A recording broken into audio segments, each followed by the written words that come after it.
Bem, começando aí, né, a quinta semana do PET Volume 2, no segundo bimestre, aula de História do nono ano, referente à carga horária complementar, né, o tema que nós temos, os desdobramentos da consolidação do sistema capitalista, conflitos e crises, né, nós vamos aí estudar um pouquinho o surgimento do capitalismo, as suas principais fases, né, a sua consolidação e também as suas características. Antes de começar, eu gostaria de pedir aí, né, como sempre eu faço, para que vocês se inscrevam no canal do Recorte Histórico, né, lá no YouTube, o canal do Professor Beto, e também siga, né, o canal Recorte Histórico lá no Instagram, no @recorte_histórico. Para a gente começar a nossa aulinha de hoje, vamos falar aí um pouquinho a respeito do capitalismo, né? Então, o capitalismo, ele é um sistema econômico que visa o lucro, né? A burguesia, né? A elite que possui, né, que é dona dos meios de produção, ela busca sempre, né, o lucro. Por mais que uma pessoa receba um salário, por exemplo, muito alto, ele nunca vai deixar de ser um trabalhador, um operário, né, um proletário. A riqueza da pessoa não a torna capitalista. Tá? O capitalismo, né, o capitalista é o dono do meio de produção, é o dono da indústria, é o dono da empresa, aquele funcionário, por maior que seja o seu ganho, não vai torná-lo capitalista. Tá? O capitalista é o dono, é o proprietário do meio de produção. Então, o capitalismo, ele vai ter a sua origem no final do sistema feudal, né? no finalzinho do sistema feudal, do feudalismo, né? Quando o feudalismo começa a entrar em crise, justamente pelo surgimento aí do capitalismo, né? De uma nova forma de organização econômica, né? Um novo sistema econômico, vai fazer com que o feudalismo entre em crise, né? E vai haver o colapso do feudalismo. A consolidação do capitalismo, ela vai se dar no século XIX, tá? Então ele vai surgir, né, lá no final, né, do feudalismo, no século XVII, e vai se consolidar, né, no século XVIII na Europa. E também nesse mesmo período vai ter início, né, do capitalismo, né, do fortalecimento do capitalismo nos Estados Unidos. O capitalismo, ele é dividido em 3 fases, tá? A primeira fase do capitalismo, a chamada fase comercial, tá? Que começa aí no meados do século XVI, né? E vai se consolidar no século XIX. A fase comercial vai do século XVI ao século XVIII, tá? É o século, né, que começam aquelas grandes navegações europeias, né, a busca por novas terras, a busca por metais preciosos, Portugal, pioneiro, Espanha logo em seguida, começam as grandes navegações, a busca também por novos caminhos para se chegar às Índias. E é durante esse período que se desenvolve o chamado mercantilismo. O mercantilismo era a forma de sistema econômico, de organização social, organização econômica das metrópoles, né, dos países que estavam aí em busca, né, de riquezas.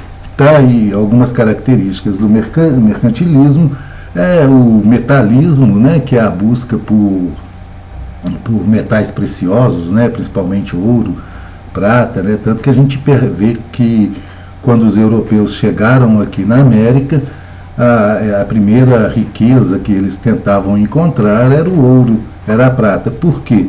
Quanto mais ouro e mais prata a metrópole possuía, mais rica ela era considerada, né? Então a riqueza das nações, a riqueza das metrópoles era medida também pela quantidade de ouro e prata.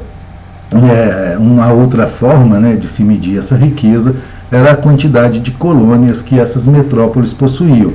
Então, por isso, a busca, né, por novas terras e também por metais preciosos. Então, quanto mais colônias, né, mais terras a serem exploradas, as metrópoles eram consideradas mais ricas. Daí a gente entende, né, a busca pela Espanha, por Portugal, por novas colônias. Uma outra característica, né, do mercantilismo é a intervenção estatal, tá? O que já não é bem visto hoje em dia dentro do capitalismo, né? Mas naquele período era interessante porque havia uma união entre o Estado e a burguesia, né? Os capitalistas, né? Os burgueses que haviam surgido. Então essa intervenção estatal ela se dava junto com a burguesia, né? A união entre a burguesia e o Estado, né, para buscar novas riquezas, né, para buscar novas colônias, buscar ouro, buscar prata. Houve aí uma união entre burgueses e Estado, né? O Estado intervia na economia para favorecer essa busca por riquezas, né, juntamente aí com os burgueses. Uma outra característica, o protecionismo, né, aconteceu muito na França, na Inglaterra, onde o Estado praticava a proteção às empresas nacionais. E dentro desse protecionismo a gente vai encontrar o chamado pacto colonial, né? O que era o pacto colonial? A colônia só podia fazer comércio com a metrópole, né? E isso protegia, né, as indústrias nacionais, né? Uma outra característica do mercantilismo era a balança comercial favorável, né? Os países eles procuravam vender mais do que comprar, tá? Então esse pacto colonial vai favorecer também a balança comercial das metrópoles, né? Porque elas possuíam as colônias e essas colônias só podiam fazer comércio com as metrópoles. A segunda fase industrial, né, que vai aí do século XVII, século XVIII ao século XIX, é justamente aquele período onde que vai ocorrer a Revolução Industrial, né, lá, principalmente na Inglaterra e na França, onde vai haver uma mecanização maior do processo produtivo, né, vai começar a abandonar aquela forma mais artesanal, né, aquela manufatura mais artesanal, e o processo de produção vai passar a ser mais mecânico, né, o surgimento das máquinas, né, o surgimento dos navios a vapor e a eletricidade e por aí vai. Então essa fase, né, a fase industrial, ela vai ser justamente aquela fase da revolução industrial, onde que as metrópoles, os países vão começar a produzir muitos objetos e o consumo interno desses países não é capaz de adquirir toda essa produção. Então exige-se a necessidade de se buscar novos mercados consumidores para esses produtos. E através dessa busca por novos mercados consumidores vai haver o imperialismo, né? Que é a dominação de grandes áreas do mundo, seja através da economia ou através da força militar, né? Da força, do poder militar desses países.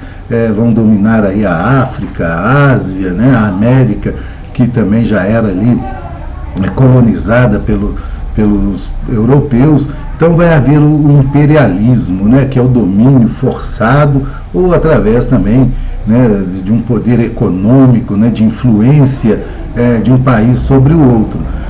Vai surgir, né, em contraposição àquela intervenção estatal que existia naquela primeira fase, o liberalismo, né, o liberalismo econômico, né, surge aí durante o iluminismo, né, essa forma de pensar que, né, a economia, que o próprio mercado, né, se regula automaticamente.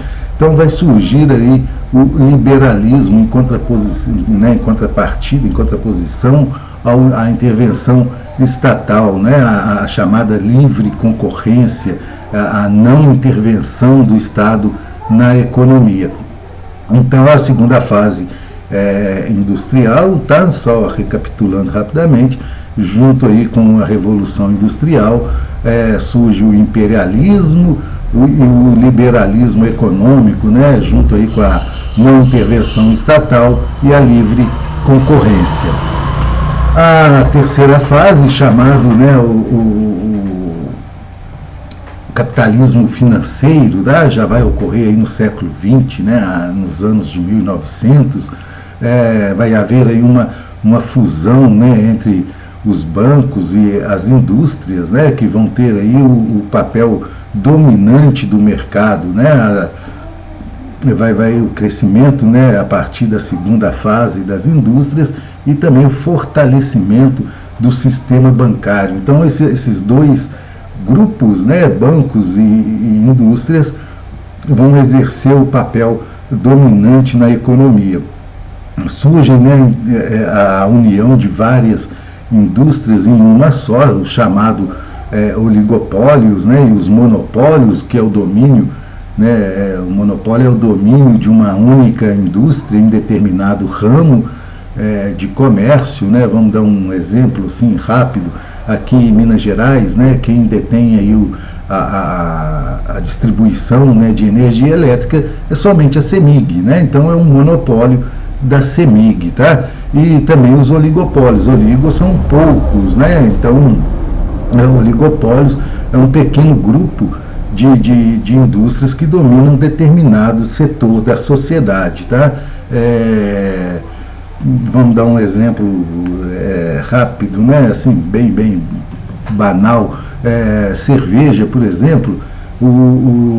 Existem aí, né, até pouco tempo atrás, existiam 3, 4 marcas de cerveja.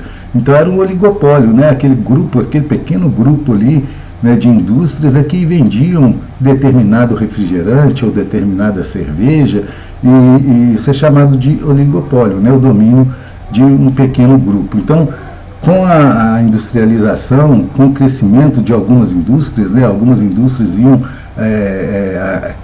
quebrando, fechando determinado, devido ao crescimento exagerado de outras, e elas acabavam ficando poucas indústrias aí dominando determinados setores. Até 1929, né, que vai ocorrer no mundo a chamada crise de 29, né, nos Estados Unidos, onde que houve uma quebradeira geral de indústrias, né, e isso afetou, né, o mundo inteiro, já que os Estados Unidos nesse período já começava, né, e já estava ali como o país mais importante, né, o país mais poderoso, o país mais forte economicamente no sistema, dentro do sistema capitalista, né, e isso vai fazer com que muitos países vão quebrar, né, a chamada crise de 1929. E para superar essa crise de 1929, vai ter que voltar, né, lá atrás na fase comercial, aquela intervenção estatal. Então os países se viram obrigados a investir, a criar, gerar empregos, investir na economia, fazendo com que houvesse aí um aumento exagerado nos gastos públicos, né, para que os países se recuperassem economicamente. As características do capitalismo, né, a gente pode citar aí a propriedade particular, né? No capitalismo as pessoas possuem, são donas, né, de propriedades particulares, né, seja um carro, uma casa, um sítio, um prédio, um apartamento, uma indústria, são propriedades particulares, diferente, né, lá do socialismo, que a gente ainda vai estudar também, onde que a propriedade não é particular, né, a propriedade é estatal. Então, o capitalismo tem essa característica, né, de que as propriedades são particulares. Os meios de produção também são particulares, né, são privados, né, as pessoas possuem né, são donas dos meios de produção. Em alguns países existem também, né, o Estado é dono de propriedades, né, o Estado possui meios de produção, mas a característica, né, o capitalismo a gente vê, né, como sendo um sistema econômico onde os meios de produção são privados. Existe no capitalismo o trabalho assalariado, né, o sujeito, né, o indivíduo, ele vende a sua mão de obra para o dono, né, dos meios de produção. Então, você tem, né, a sua propriedade, né, que é o que? É o seu trabalho, a sua mão de obra. E você pode vender a sua mão de obra, né, para o dono do meio de produção. É lógico que a gente tem que olhar que existe aí uma forma, né, criada pelo próprio capitalismo, onde que o trabalho assalariado ele é muito baixo, né? A gente vai ter que estudar aí a respeito de exército de reserva, né, que é aquele grupo de pessoas que ficam desempregadas para que o salário não seja muito elevado, né? Então, quanto mais pessoas desempregadas no país, o menor vai ser o salário pago para o trabalhador, né? Porque caso o trabalhador, né, insista em ter aí uma melhora de salário, ele vai ter aí a concorrência, né, que a gente chama aí de exército de reserva. Existe no capitalismo uma outra característica que é a sociedade de classes, né? No capitalismo nós estamos divididos, né, em classes sociais, né? A classe A, classe B, classe C, classe D, tá?